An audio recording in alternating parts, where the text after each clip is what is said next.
The officers shall say to the army, has anyone built a new house and not dedicated it? Let him go home, or he may die in battle and someone else may dedicate it. Has anyone planted a vineyard and not begun to enjoy it? Let him go home, or he may die in battle and someone else enjoy it. Has anyone become pledged to a woman and not married her? Let him go home, or he may die in battle and someone else marry her. Then the officers shall add, is any man afraid or faint hearted? Let him go home, so that his brothers will not become disheartened too. When the officers have finished speaking to the army, they shall appoint commanders over it. When you march up to attack a city, make its people an offer of peace.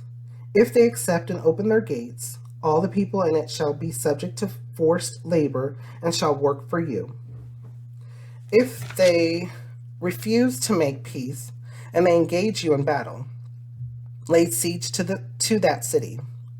When the Lord your God delivers it into your hand, put to the sword all the men in it. As for the women, the children, the livestock, and everything else in that city, you may take these as plunder for yourselves. And you may use the plunder the Lord your God gives you from your enemies.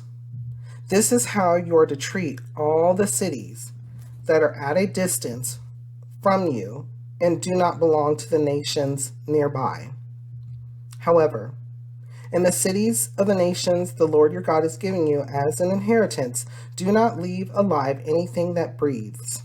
Completely destroy them: the Hittites, Amorites, Canaanites, Perizzites, Hivites, and Jebusites, as the Lord your God has commanded you. Otherwise, they will teach you to follow all the detestable things they do in worshiping their gods, and you will sin against the Lord your God. When you lay siege to a city for a long time, fighting against it to capture it, do not destroy its trees by putting an axe to them, because you can eat their fruit. Do not cut them down. Are the trees of the field people that you should besiege? Are the trees of the field people that you should besiege them? However, you may cut down trees that you know are not fruit trees, and use them to build siege works until the city at war with you falls. So, even with directions, they're to go in and completely wipe, the people living in the promised land, because those people are currently under judgment.